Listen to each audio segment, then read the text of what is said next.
Hi everybody, welcome back to those of you who've been hanging with me some time, and welcome to those of you who are new to my channel. I'm Adele Levine, intuitive and medium. All right guys, so I'm excited about the subject today. I've been wanting to do this subject many times, but I was like, do I really know what I'm talking about? And looking into it and having it explained, I do. Okay, first, mug of the day.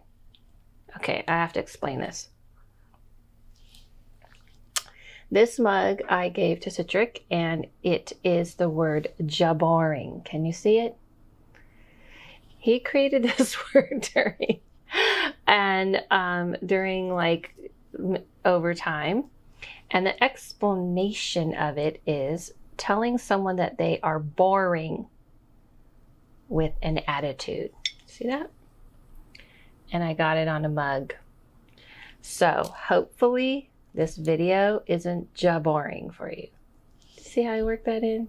So yes, so hopefully, iced tea is a little boring, but definitely tastes tasty. All right, so just so you know, you feel free to use that from time to time, toss it around. It is in the Urban Dictionary, and have fun with it. Jabbering. Let's get started on simulation theory. Okay, so what is simulation theory? Is it real? Am I here? Oops, was that a glitch in the matrix? Am I here to explain all simulation theory to you? No, but I'm going to give you a little idea of what it is and give you two choices, and I'm going to leave it to you, and I'm going to remind you to throw into the comments on which you think it might be. So here's category A first, and I'm not going to tell you the one I believe it to be until after I explain the two ideas. One idea is that very much like, let's just say, if you ever watch a little show that you might have seen me obsess on, The Office. And in The Office, Dwight is obsessed with, I don't know if you know of a game called Second Life. In Second Life, you can create all of these things on this world and more. People create clubs. I've been in Disneyland. This was before VR. So those of you who are familiar, I'm sure you're going to be throwing in the comments below, oh yeah, I know all about Second Life. But in The Office, Dwight makes his life, he's still a salesman, a paper salesman, and it's all the same things. He looks the same. But in the Second Life, you can do that. You can look like you. Or people like have all different types of avatars, and they have several, and people spend money in the game. Like, this was before Meta and all of that, and it's fascinating. So there's a concept that maybe there's all these types of worlds. So in Second Life, just so you know, it's vast. I mean, if you ever check it out, it's computer based, and if you ever check it out, people recreated Disneyland. Like, they pay and do painstakingly recreate digitally these worlds. People meet, they talk, they go meet at the club, they meet for coffee. Like, they live in this world. It's pretty fascinating. Now, kind of imagine like Meta / Second Life, and there's many of them being built. So if everyone is building and building and building and building and building, the concept is, on one idea of simulation theory, are we all just living in a version of Second Life? You know, like elaborately. Did someone else build and build and build and build and build these things, and we are here living in it, thinking that we're not? This is a concept some people have. That is, you know, A, okay? So just kind of imagine, you know, the avatars that you use on Instagram times a million, or the avatars well, not avatars, I guess those are filters, but avatars you use in games, and like I said, Second Life, or even I do VR, and I don't know if you ever play Beat Saber, but you can go that's just one of the games I play. You can go on into like a multiplayer, and you have an avatar, right? But imagine it's like super elaborate, and like Second Life is like a whole world because it's crazy in there. Like anything you can think of, someone has created in Second Life, and people talk to each other and they see each other and all that jazz. Okay. So that's one idea, that perhaps that if there's been all of these Second Lives made, it's created a whole world, right? Kind of like Second Life. And in that world, everyone just thinks, you know, like us, that they're just living and creating their own world, and that, you know, there isn't what I learned today, thanks Citric, is the term base world. So base world would be like our planet, our Earth, like this is, you know, tangible. Okay, so people who believe in simulation theory in that way, the A version, believes that there's been this huge amount of worlds created and we're in this world and we just don't know it. All right, you got that? Then there's like B. So the B version.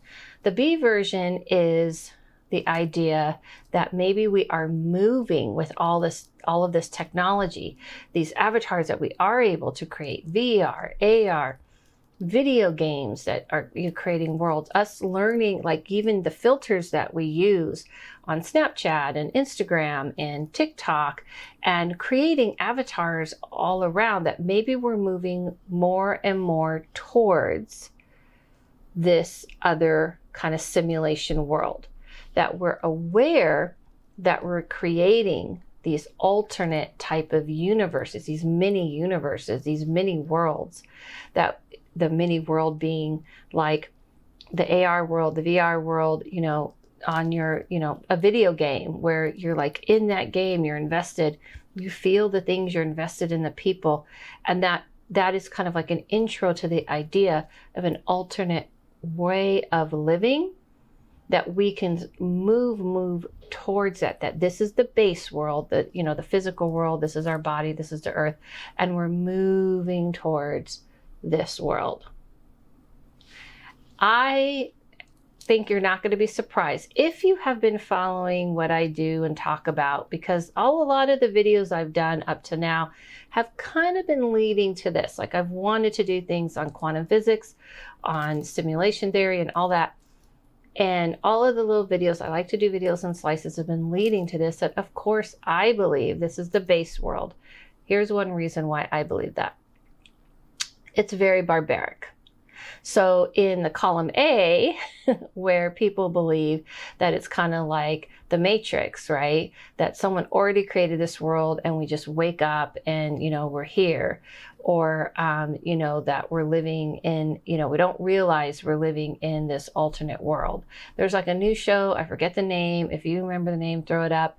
But the new show is about like when you die, you can put your consciousness into this other world and you almost don't remember that you died for a minute because you're in this world and everything feels so real. However, everything is pretty great in that world. You know what I mean? Like people aren't really experiencing pain or suffering or physical hunger and things like this. They're just eating because they like to and things like that. So my feeling is the B makes more sense in how I've always seen things, and I'm going to get to as why. So hold on to your hats. Hold on to your hats. Do people wear hats still? Yeah, hold on to your hats. Hold on to your virtual hats. I feel that B, the reason why it makes sense is because this world is very barbaric. I mean, let's just take a look at my ventured experience over the past 6 months. I'm finally ended of dental work. Barbaric. Okay. Now, grant you could argue and say, people who made this B version, maybe this B version added all of these things, but it just doesn't feel right to me because there's so many things that are just barbaric. It's not like things that I've seen, like movies when they try, it's not about the movies that's influencing me, but when people kind of try to show that we can put our consciousness into a computer, you think something, it's there. You want something, it appears. You don't really need hunger. You don't really need a body. You don't really feel pain. What does that seem like to me? The spirit world.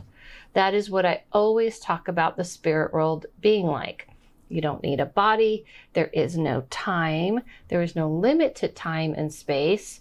And you are able to maneuver through that world and connect like that. Now that feels more like B to me. Not to mention, you're not feeling the pains of hunger, the pains and all of life, of the limitation of the world. However, you can feel emotion, and you have a consciousness, and you have a remembrance of those. So whenever I try to explain the spirit world, or I try to explain the other realm, what we call master teachers, who may be the masters of helping create this other world, I always see that we're moving towards that type of world. Technology today and the things that are coming up, to me, are moving towards it. All right. Did I lose you? Did you run and get something to eat? Did you just like stop? Are you interested in this? Did you think it was boring?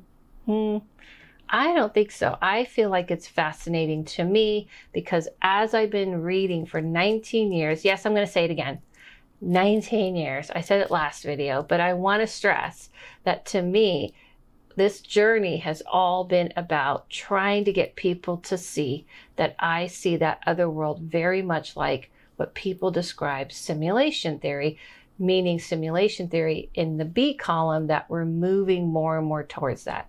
Yes, I do believe that our understanding of being able to be in more than one place at the same time, i.e. this video, and I'm at home and I'm like texting someone, I'm existing, so are you, you're on social media, you're in person talking to someone, that we're learning a very base concept of what it's like to be in more than one place at the same time. The more technology advances, the more we're going to move more and more towards that world. And that is definitely how I see that world. So yes, I am a column B person. However, column A is also very interesting. It just doesn't sit right to me, basically because it's just, this world is like the Flintstones to me. It's just like, you know, ancient. And I'm kind of more thinking we're moving towards the Jetsons. I like the Flintstones, but I was definitely more a Jetsons fan. I mean, I'm obsessed with the future. And I do feel that we're moving more and more towards an understanding of that type of world. And I definitely see the other realm, when people ask me, very much like column B. So, which did you choose, A or B? Or is it both? Now, I know, throw in the comments below your choice. Before, I wanted to say, rewind. Before you put in your choice, just be careful, because I know everyone's going to have all kinds of things to say. I just want to emphasize that to me, column B is a much more grounding version, meaning it feels more like feet on the ground. It makes sense that we're going to evolve and evolve and evolve into a new way of being and a new way of existing, a new way of living, than just believing that we're just here and we're just kind of puppets of someone's making. That feels very God-like and very like looming over. And I just wanted to state, like, I totally want to hear what you guys have to say, but let's keep it, you know, grounded. Let's keep, you know, our feet on the ground. Let's not get our heads lost in the clouds about it. And let's have a discussion that we can connect with each other and give ideas in a very respectful and introspective way. Just wanted to let you guys know that by the time you see this, I probably have already done my class on astral projection, but you can obtain the video on my website and check that out. And the Patreon people, I have a great little story for you about my real life version of the craft from many years ago. Yeah, my experience of what happened with the craft. If you want to join my Patreon and get this extra stuff, you can. It's only $5 to join and you get a 35% discount. Okay, guys, thank you so much. Follow yourself, follow no one, listen to your inner voice, and I'll see you soon.